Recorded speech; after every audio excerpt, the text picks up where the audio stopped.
নিজের গায়ে ছিঁড়া কাঁথাও বলা মায়েরা বলতেছেন গাই, আসলে কিন্তু নিজের ছেঁড়া কাঁথা বলা যদি গাই ছেঁড়া। তার আগে হাতটা ধুয়ে আসি আমাদের বেসিন থেকে, হাতটা ধুয়ে সবগুলো কিন্তু এদিকে ফুটা করা হয়ে গেছে, সবগুলো কিন্তু ফুটা, একটা কিন্তু ইনটেক না। খুবই ভালো লাগতাম কিন্তু এটা তাড়াতাড়ি হয়ে যায়, মানে 2 মিনিট লাগে তো। ব্লগ দেখেছেন আগের বাসাতে আমরা কিভাবে ছিলাম আর এখন কিভাবে আছি। আগের বাসাতে গাইস খুব বেশি খারাপ ছিলাম তা কিন্তু না। তো চেয়ারম্যানের চেয়ার, চেয়ারম্যানের চা না, চেয়ারম্যানের চেয়ার।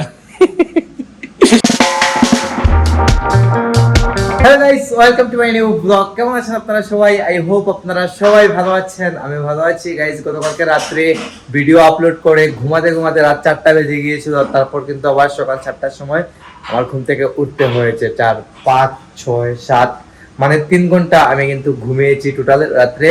যা গাইস কোনো অবস্থাতে কিন্তু পসিবল না 3 ঘন্টা ঘুমিয়ে সারাদিন এরকম কাজে থাকা। তো আমি কিন্তু স্টিল নাও আছি। তো 7টার সময় ঘুম থেকে উঠতে হয়েছে, কারণ হচ্ছে গাইস জিমে যেতে হয়েছে। আমি কিন্তু জিমে এখন আর্লি মর্নিং যাচ্ছি, তাড়াতাড়ি গিয়ে তাড়াতাড়ি করে আসি, কারণ তাড়াতাড়ি করে জিম থেকে এসে হয়তো ঘন্টা খুলতে হয়। হয় কফিটা গাইস, মাকে বলছিলাম 1 কাপ কফি তৈরি করে দিতে, কারণ গাইস ঘুমে ফেলে দিচ্ছে। আমি দোকানে বসেছিলাম, দেখছি যে ঘুমে একদম ফেলে দিচ্ছে আমাকে। আমি সবার সাথে কথা বলতে পারছিলাম না দোকানে বসে। তো তাই চলে এলাম বাসায় তাড়াতাড়ি করে। বাবা বলছেন যে যা কফি টফি খেয়ে গিয়ে। চলে এলাম বাসায়, এসে মাকে বলছি যে 1 কাপ কফি তৈরি করে দাও। মা আমাকে কফি তৈরি করে দিচ্ছেন। দেখুন আমি কিন্তু ব্ল্যাক কফি খাই সর্বদাই, আপনারা সেটা জানেন। আর এদিকে যেমন পানিটা গরম হয়ে গেছে। আচ্ছা এই চুলায় যেমন পানিটা তাড়াতাড়ি গরম হয়ে যায় মানে, হ্যাঁ আগুন বেশি দেয় না? ঠিক আছে গাইস, মা বলছেন যে এই চুলা নাকি আগুন বেশি দেয়, তার কারণে তাড়াতাড়ি গরম হয়ে যায়। মানে পানিটা বসিয়ে কফিটা রেডি করতে করতেই, মানে কফি কাপে ঢালতে ঢালতে কিন্তু পানিটা গরম হয়ে যায়। তো খুবই ভালো লাগতাম কিন্তু এটা তাড়াতাড়ি হয়ে যায়, মানে 2 মিনিট লাগে কফি তৈরি করতে। আমার কফি মা রেডি করে দিয়েছেন গাইস। এই দেখুন গাইস, আপনারা তো গাইস আমাদের আগের বাসার অনেক ব্লগ দেখেছেন। আগের বাসাতে আমরা কিভাবে ছিলাম আর এখন কিভাবে আছি। আগের বাসাতে গাইস খুব বেশি খারাপ ছিলাম তা কিন্তু না। তো এখন কিন্তু আসলে খুবই ভালো আছি, কারণ হচ্ছে নিজের বাসা বলে কথা। তাই দেখো নিজের বাসা বলে কথা, নিজের গায়ে ছিঁড়া কাঁথাও বলা মায়েরা বলতেছেন গাই, আসলে কিন্তু নিজের ছেঁড়া কাঁথা বলা। যদি গাই ছেঁড়া কাঁথা না, আপনারা তো দেখতেই পারতেছেন আমাদের বাসা। তো মনের মতো করে বাসাটা সাজিয়েছি যতটুকু জায়গা আছে তার মধ্যেই। তো খুবই ভালো লাগতেছে। তাই মা বলছে, মা হাসতেছেন দেখুন ছিঁড়া কাঁথা বলে। এই দেখুন মায়ের জন্য চা তৈরি করতেছেন। স্বাক্ষর গাই তুমি, স্বাক্ষর কই রে, স্বাক্ষর কই তুমি? গাইস দেখুন স্বাক্ষর কিন্তু উপরে, কই তুই দেখি, দেখা যায় না তোরে। এই দেখুন গাইস আমাদের ঘরের চেয়ারম্যান নামতেছে। চেয়ারম্যান কিন্তু চা খায় সব সময়। আর চেয়ারম্যানের চেয়ার, চেয়ারম্যানের চা না, চেয়ারম্যানের চেয়ার। তাই চেয়ারম্যান সবসময় চা খায়, ওকে কিন্তু চা দিতেই হয়। চা না দিলে কিন্তু ওর মুখ কালো হয়ে যায়। তাই মা ওকে চা তৈরি করে দিচ্ছেন। গাইস টেবিল হয়তো মোছা হয়নি আজকে, যার কারণে টেবিলের এই অবস্থা আজকে। গাইস আমি একটা কাজ দিয়েছিলাম রিপন ভাইকে, ও কাজ করতে চলে গেছে দূর দিয়ে আর কি। তাই টেবিলটা মোছার সময় পাইনি আজকে, যাই হোক। তো আমি কফিটা খাই এখন। কফিটা কিন্তু খুব বেশি করা হয়েছে, মা খুব স্ট্রং কফি বানিয়েছে। তো guys this is next day, not morning, this is afternoon. তো আমি দোকান থেকে আসলাম, এখন লাঞ্চের টাইম হয়ে গেছে। সকাল সকাল কোনো শুট আমি নেই নাই। ঘরে এসে গাইস মাকে পাইতেছি না, হয়তো মা ছাদে আছেন, কি দেখে আসি। তো যাই ছাদে থেকে ঘুরে শুয়ে আছে, শুয়ে ফোন টেপে দিচ্ছে। তো দেখি গিয়ে ছাদে মাকে পাই কিনা। মামনি ও গাইস মা ছাদে। ঘরের মধ্যে কিন্তু এসব টাকাটাই করলাম করে বুঝতে পেরেছি আমি যে মা ঘরে এই ছাদে আছে। হ্যাঁ গাড়ি দেখুন মা ছাদে। কিতা করতে তুমি? গাইস ছাদের উপর লেগেছে কি দেখতে পারতেছেন আপনারা, একদম মাটি টাটি দিয়ে গাছ টাছ লাগানো শুরু হয়ে গেছে।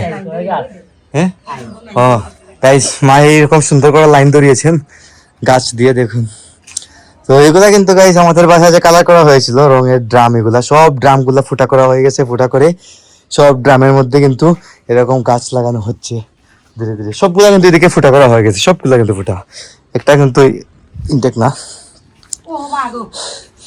তো এদিকে মা এটা এটা নয়া হয়েছে না, এটা পুরান যে ইয়ে আছিল, হ্যাঁ গাইস যত পুরাতন বালতিগুলো ছিল আগের বাসা ছাদে আপনি দেখেছিলেন যে অনেকগুলা গাছ ছিল, সেগুলা মানে পুরানো হয়ে গিয়েছিল বালতিগুলা, তো এগুলা চেঞ্জ করে নতুন করে বালতিতে মা লাগাইতেছেন। আর এদিকে লাগিয়েছেন কিতা, এটা কিতা কিতা গাছ?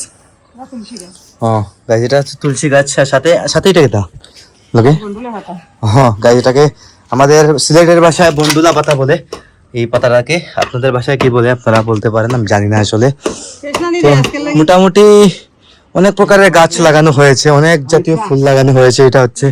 এটা কিন্তু আপনারা আমাদের আগের বাসায় দেখেছিলেন, এই গাছটা বিশাল আকারের গাছ।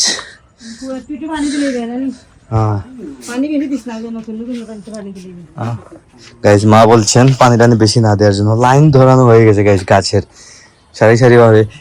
এই সাইডটা পুরোটাই বাগান করে নেবো আমরা, এই সাইডটা পুরাই বাগান করে নেবো, আর এই সাইডটা শুধু ফাঁকা রেখে দেবো, কারণ হচ্ছে হাঁটা চলাফেরার জন্য, নাকি দেখো গাইজ। এই সাইডটা আমরা এইদিকে গাইজ দেখুন মাটি ভরা হয়ে গেছে, মাটি জৈব সার দিয়ে গোবর টোবর দিয়ে একদম ভরা হয়ে গেছে এটা। এই দেখুন একদম কিন্তু লাইন বান্ধা হয়ে গেছে। তো এটা তো অনেক কুড়া বাকি রয়েছে জানি, যেখানে ভালো রকম মিক্সড করতে হবে গোবর আর মাটি দিয়ে, মিক্সড করার পর গিয়ে গাছটা লাগাবেন আর কি। যাই হোক, তো অ্যালোভেরা গাছও আছে গাছ, দেখুন অ্যালোভেরা। এগুলা পরিষ্কার করতে হবে। অনেকগুলা মাটি ছাদের উপর তোলা হয়েছে। এক ট্রাক মাটি এসেছিল গাইজ আমাদের ঘুমের বাড়ি থেকে, মানে ফুলদা নিয়ে এসেছিলেন, পাঠিয়েছিলেন আর কি, নিয়ে আসেন পাঠিয়েছিলেন ট্রাক দিয়ে। তো এগুলা রিপন ভাই তুলেছে সবকিছু ধীরে ধীরে আস্তে আস্তে করে। যাই হোক, তো দেখো এটা দেখতে পারো গাইজ, মানে কিতা হয়ে গেছে গো। হ্যাঁ গাইজ, খাওয়া দাওয়া করতে হবে, সবার লাঞ্চ করা শেষ হয়তো, খালি আমি বাকি রয়ে গেছি। তো নিচে যাই, গিয়ে খাওয়া দাওয়া করবো, মাও আসবেন এখন নিচে। চলো চলো মানে গাইজ চলে এলাম নিচে, আর মা আমার ভাত বেড়ে দিয়েছেন। দেখুন আজকে রান্না হয়েছে ফুলকপি বড়া, বেগুন বড়া, আলু ভাজি, তারপর চাটনি, খেজুর, পাই, টমেটো এগুলা দিয়ে চাটনি তৈরি করেছে। আর তরকারি দেখো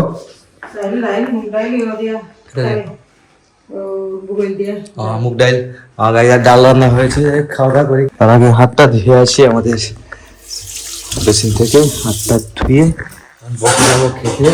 অনেক খিদা লেগে গেছে গাইস, মানে টাইম গাইস ওভার চলতেছে। এই দেখুন 4:30 বাজতে চলেছে, 5টার সময় কিন্তু সন্ধ্যা হয়ে যায়। দেখুন 4:30 বাজতে চলেছে, আর 5টার সময় হয়ে যায় সন্ধ্যা। এখন দিনটা কিন্তু একদম ছোট, আর রাত শেষ হয় না, রাত কিন্তু অনেক লম্বা, বুঝতেই পারতেছেন। আর এটা হচ্ছে গাইস ফুলকপি বড়া, আমার খুবই ফেভারিট। কিন্তু ফুলকপি আমার সর্বদাই ভালো লাগে। যাই হোক, খাওয়া দাওয়া শেষ করি এখন গাইস। লাঞ্চ কমপ্লিট করতে না করতেই হয়ে যায় সন্ধ্যা। এদিকে মা সন্ধ্যা হতে শেষ করেছে মাত্র। তখন কিতাব বুক দিতে নাই তাকে পারলে সন্ধ্যা হতে শেষ নাই নি? গাইস সন্ধ্যা কীর্তন করেছেন, সন্ধ্যা আরতি বাকি রয়েছে আর কি, তো মা আরতি করবেন এদিকে। আর গাইস খাওয়া দাওয়া শেষ করতে না করতে সন্ধ্যা হয়ে যায়, বুঝতেই তো পারতেছেন। যাই হোক, তো ব্লগকে বাড়াচ্ছি না, এখানে এন্ড করে দিচ্ছি। আপনারা আমাকে ফলো করতে চাইলে আমার ফেসবুক ইনস্টাগ্রামে ফলো করতে পারেন। আমার ফেসবুক ইনস্টাগ্রাম লিংক নিচে ডেসক্রিপশনে পেয়ে যাবেন। এন্ড আই হোপ আজকে ভিডিওটা আপনাদের ভালো লেগেছে। ভিডিও ভালো লাগলে অবশ্যই লাইক করবেন, কমেন্ট করবেন, শেয়ার করবেন, এবং চ্যানেলে নতুন হয়ে থাকলে সাবস্ক্রাইব করে আমাকে সাপোর্ট করবেন। দেখা হচ্ছে নেক্সট ভিডিওতে। ততক্ষণ ভালো থাকুন, সুস্থ থাকুন। Thank you so much for watching.